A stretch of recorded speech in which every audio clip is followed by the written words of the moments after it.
Hello everybody. So today I want to talk about calculus. The topic today that is about differential equation. So now I want to show you how to answer. I will put dt go to the right.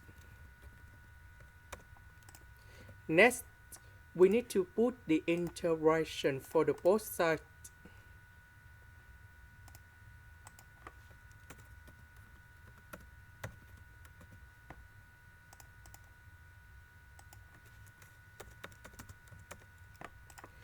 So the integration of this y, that is about y. So the integration of this one, we have e to the power of 3t over 3. And I will put about c. This is the end. Thank you for watching.